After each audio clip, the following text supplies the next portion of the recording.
예, 올해 대선에서 여야 대선 주자들 모두 시대 정신이자 경제 정책의 화두로 경제 민주화를 내걸고 있습니다. 이를 위해서 개혁적인 마인드에 이론과 경험을 갖춘 인물을 경제 정책의 좌장으로 영입해서 경쟁을 펼치고 있는데요. 예. 민주통합당의 문재인 후보 캠프에 경제 정책을 총괄하고 있는 이정우 경북대 교수 모시고 얘기 들어보도록 하겠습니다. 네, 앞선 시간에는 박근혜 후보 캠프 그리고 안철수 후보 캠프 관계자로부터 말씀을 들어봤고요.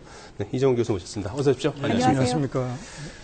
오늘 경제민주화 첫 회의가 열렸죠. 이제 문재인 후보는 이제 한국 경제의 미래는 이제 공정경제라는 이제 말을 썼습니다. 무슨 좀 생소한데요. 공정경제가 뭔지 우선 좀 쉽게 좀 풀어주시겠습니까? 예. 지금까지 우리나라 대기업들이 세계 시장에 나가서 아주 승승장구해 왔습니다. 수출을 아주 잘하고 세계적 기업으로 성장했는데 국내 중소기업과의 관계 이런 것을 보면은 다소 상당히 불공정한 거래 관행 이런 것이 많이 남아 있습니다. 그래서 중소기업은 억울해도 할 말을 못하고 할 말을 하면은 거의 거래 관계가 아마 종결되겠죠. 그래서 그런 관계는 좀 청산해야 되지 않느냐. 그래서 새로 공정한 어떤 경쟁을 하는 그런 경제가 필요하다. 그 점을 강조한 것이죠. 네. 대기업과 중소기업과의 공정 말씀하시는 거죠. 그렇습니다. 주로. 핵심 과제 4가지도 이제 제시가 됐는데요. 보니까 경제 성장과 일자리, 복지 국가와 경제 민주화 이렇게 4가지가 제시됐는데요. 간략하게 좀 설명을 부탁드립니다. 그렇습니다. 문재인 후보는 경제를 사두마차 경제를 해가지고요. 성장, 일자리, 복지, 경제 민주화 이 4개가 같이 가는 동행하는 그런 관계입니다. 네. 그 중에서도 성장과 일자리는 과거부터 모든 후보들이 강조해오던 것이죠. 오랫동안. 근데 이번 선거에서 유독 새로 나타난 어떤 정책 과제가 복지국가와 경제민주화입니다. 그래서 이것은 저는 어떤 우리 경제의 한국 경제의 이제 지금 단계가 과거처럼 성장, 일자리만 강조해서는 안 되고 굉장히 중요한 복지와 경제 민주화가 지금까지는 좀 뒷전에 밀려 있었는데 이것이 전면으로 나서게 된 그런 단계다. 지금 이것을 해결하지 않고는 한국 경제가 더 이상 성장하고 일자리 만들기도 어렵기 때문에 이 2개가 지금 전면에 나서게 된 것이죠. 이 경제 민주화는 이제 경제적으로 좀 억울한 사람이 없는 세상을 이제 만드는 것이다. 이제 이런 설명들을 많이 하시는데요. 과제도 많을 것 같거든요. 경제 민주화를 위해서 가장 우선적으로 해결해야 될 과제는 뭐라고 보십니까? 제가 오늘 오전에 그 회의에서 복지국가하고 경제 민주화를 어떻게 봐야 되느냐 하는 것을 한마디로 국민들이 쉽게 이해할 수 있도록 설명하기 위해서 이렇게 표현했습니다. 복지국가는 왜 하느냐 하면은 배고픈 사람을 없애자 그것이고요. 경제민주화는 왜 하느냐? 경제적 약자들이 억울한 게 없어야 된다. 그런 것이죠. 그래서 경제민주화 주요 내용으로는 재벌 개혁이 있고요. 재벌 개혁 안에서도 재벌과 중소기업, 중소상공인 그리고 골목 상권과의 관계 이것이 지금 굉장히 불공평하고 불공정한 면이 많습니다. 그래서 지금 경제적 약자들이 막다른 골목에 지금 몰리고 있죠. 그래서 그것을 바로잡아야 하고 또 재벌 내부를 보더라도 내부에 많은 문제점들이 있습니다. 소유 지배 구조라고 해서 거기에 불합리한 점이 많고요. 그런 것을 또 바로잡기 위해서 경제민주화 정책의 그 2가지 재벌 문제에서는 재벌과 중소기업, 중소상공인과의 관계 그리고 재벌 내부의 문제 이 2가지를 다 다뤄야 되는 것이죠. 그런 것이 경제민주화에 중요합니다. 오늘 문재인 후보도 경제민주화의 핵심은 재벌개혁이다. 이 점을 재차 강조한 걸로 알고 있는데요. 좀 더 구체적으로 들어가서요. 요즘에 골목상권 지키는 문제가 화두가 되고 있지 않습니까? 해법은 어떤 게 있다고 보십니까? 골목상권 문제가 심각하고요. 그래서 문재인 후보도 사실 경제민주화 구상 제1편으로 지난 7월 말에 망원동에 있는 시장에 가서 그 구상을 발표했습니다. 오늘 발표한 것은 재벌 문제는 사실 제2편에 해당합니다. 그래서 1편 지난 7월 말에 내놓은 정책 중에는 상당히 획기적인 것이 많은데요. 예를 들면은 대형 유통업체가 골목에 들어올 때 그것을 과거에 신고제로 돼 있었습니다. 예. 신고제로 돼 있는 이것을 허가제로 바꾸겠다. 지금까지는 그냥 아무데나 골목에 밀고 들어왔거든요. 예. 그래서 한번 이 대형 업체가 들어오면 수많은 작은 구멍가게들, 슈퍼마켓이 쓰러집니다. 그래서 이것을 막아야 된다. 그래서 그것을 허가제로 해서 엄격한 조건을 갖출 때만 허가를 해주겠다. 그런 것을 제시했고요. 또 중소기업 또는 중소상공인 적합업종을 정해가지고 예를 들면 빵집이라든가 이런 것까지 들어오는 건 너무 심한 것이죠. 그런 것은 못 들어가겠다. 재벌들은 세계 시장에 나가서 경쟁하라. 그것이 당신들의 장기가 아닙니까? 그런 쪽으로 가고 빵집이라든가 이런 골목 상권 이것은 사실 자영업자들 중소상공인들이 생존을 위해서 마지막 수단을 하는 것인데 그것마저 침탈에 들어오면은 이것은 안 된다는 것이죠. 예. 그래서 그런 중소상공인들을 보호하는 여러 가지 정책 그리고 중소상공인들을 위해서 이 사람들이 목소리가 약합니다. 경제적 약자들이 공동으로 목소리를 내는 공동교섭제도 이런 것을 이미 7월 말에 망원시장에서 문재인 후보가 이미 제시해서 정책 공약으로 만들었습니다. 예. 예.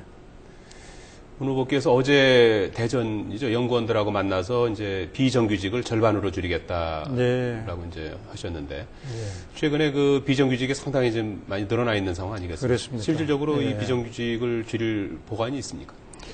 그게 쉽지는 않은데요. 워낙 양적으로 지금 팽창돼 있고 질적으로도 아주 그 차별과 불평등이 심합니다. 한국처럼 이렇게 상태가 나쁜 나라가 없습니다.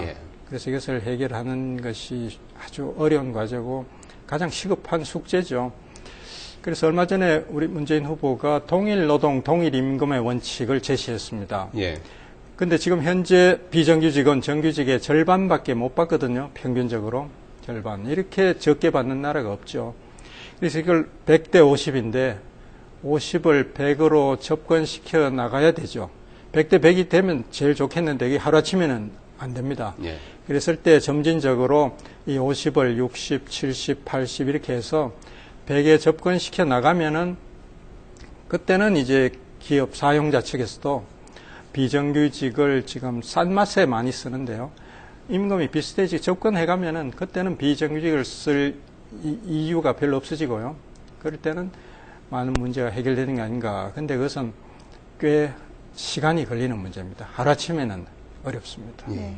문재인 후보가 사회적 기업이나 풀뿌리 기업 육성도 필요하다고 말을 했는데요. 그래서 풀뿌리 기업은 어떤 기업을 얘기하는 건가요? 이것은 경제 민주화에 굉장히 중요한 요소인데요.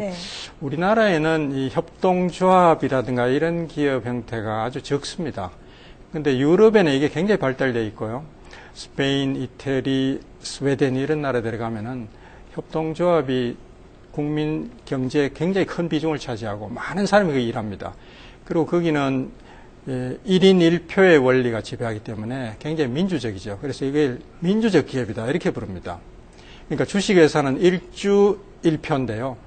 협동조합은 1인 1표라서 만인 평등이거든요. 그래서 대단히 민주적이고 평등한 조직이고 작은 기업들인데 그 대신에 일하는 사람들이 굉장히 자긍심을 갖고 보람을 느끼고 인간관계도 아주 좋고요. 그런 장점이 많기 때문에 한국에서 이런 풀뿌리 경제조직, 이런 협동조합, 사회적 기업 같은 밑에서 자생적으로 올라오는 이런 민주적 기업들을 많이 키우겠다. 그런 것을 우리 문재인 후보가 내놓은 것입니다. 지금 그 이정우 위원장께서는 이제 노무현 전 대통령 참여정부 시절에 청와대 정책실장을 이제 지내지 않으셨습니까? 그렇습니다. 문 후보의 지금 문재인 후보의 경제 정책하고 기존의 참여정부의 경제 정책에 좀 어떤 차이가 있습니까? 차이가 많죠. 많을 거라고 봅니다. 삼국지에 사별 3일이면 괄목상대하라 이런 구절이 있거든요. 선비는 사흘만 헤어져도 그 사이에 워낙 발전을 해서 이 사람이 그 사람인가 해서 괄목상대해야 된다 그런 뜻인데요.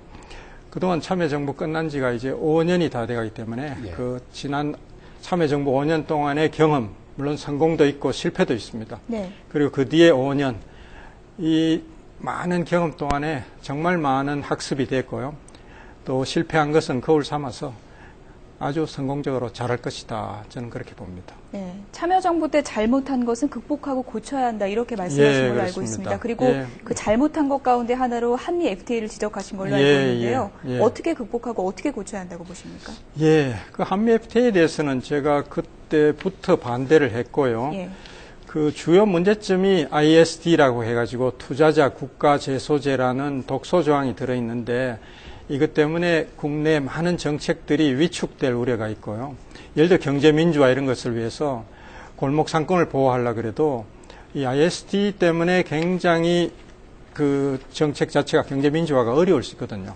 그래서 제가 반대했던 것이고 이번에 제가 반대한 것도 맨 같은 이유입니다. 그래서 이런 독소 조항들을 재협상해야 된다. 이런 뜻인데 자칫 오해가 있어가지고 뭐 한미 FTA 자체가 이미 진행 중인데 그것을 부정하느냐 예를 들어 이런 식으로 확대 해석하는 것은 제 뜻이 아닙니다. 저는 그전부터 그랬고 지금도 그렇고 그런 독소 조항들을 폐기해야 된다. 그것을 재협상해야 된다. 그런 뜻이고 특히 지금같이 경제 민주화가 강조되는 오늘에는 더욱더 이 문제가 더 심각해졌다 이렇게 보는 것이죠.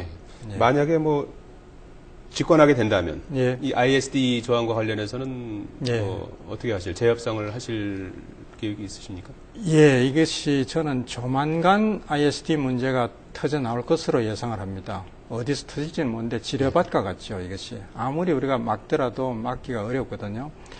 그래서 언젠가 이것이 터져 나올 것이고 그때는 재협상이 불가피하지 않을까 이렇게 보고 있습니다. 터져 나오지 않으면? 터져 나오기 전에 하기는 하면 더 좋겠는데요. 그것은 여러 가지 국제관계라든가 무슨 여러 가지 고려를 해야 되기 때문에 그리고 지금 분위기라든가 이런 걸 봐서 쉽지 않을는지도 모르겠습니다. 지금 그 문 후보는 오늘 이제 우리나라에 한국형 뉴딜이 필요하다 이제 이런 그 말을 했습니다. 핵심은 이제 복지를 이제 제도화하고 재벌의 잘못된 소유 지배 구조 또 과도한 경제력 집중에 대해서 이제 제도적인 규제가 이제 필요하다고 했고 이걸 이제 뉴딜이라고 하는 거는 어떤 의미가 있는 겁니까? 그 1930년대 대공황을 극복한 것이 프랭클린 루즈벨트의 뉴딜입니다.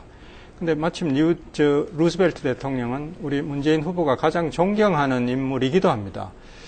근데 이 뉴딜의 핵심을 보면은 규제를 제도화하고 그렇게 해서 대기업의 독점기업의 행포를 규제를 했고요. 그 다음에 약자들 노동조합을 위해서 그것을 제도화해서 복지라든가 노조를 인정한다든가 그런 것이 어떤 제도적 개혁이 핵심입니다. 뉴딜은. 흔히 개발사업 TVA 그런 테네시 계곡 사업 이런 것을 드는데 그거보다는 사실은 소프트웨어적인 규제를 제도화하고 복지를 제도화한 거 이 두 가지거든요. 이것이 사실은 지금 이야기하게 된 경제 민주화라는 하나의 방향과 복지국가라는 아까 하나의 방향 이 두 개가 시대의 정신인데 이것이 바로 뉴딜 정신입니다. 그래서 그 점을 1930년대 미국에서는 그 뉴딜이 나왔듯이 지금 한국에 필요한 것이 바로 한국형 뉴딜이다. 그것이 바로 경제 민주화고 그것이 바로 복지국가입니다. 시간이 제한돼서 끝으로 짧게 하나 여쭙겠습니다. 여야 모두 이제 경제 민주화를 외치다 보니까요. 세계 경제 위기가 이제 먹구름이 들이우고 있는데 경제 성장은 너무 간과되는 것이 아닌가 이런 우려도 일부에서는 있거든요. 이 부분은 어떻게 보십니까? 그래서 문재인 후보는 아까 사두마차 얘기했듯이 성장, 일자리를 동시에 강조하고 있거든요. 그래서 같이 가야 되고요. 그래서 경제가 어려우니까 개혁을 하지 말자. 민주화를 하지 말자. 이것은 논리가 맞지 않습니다. 같이 갈 수 있다고 보십니까? 같이 가야 되고 위기에 상관없이 개혁할 건 하고 그것이 오히려 생산성도 높이고 성장도 촉진한다. 그렇게 보는 것이 맞습니다.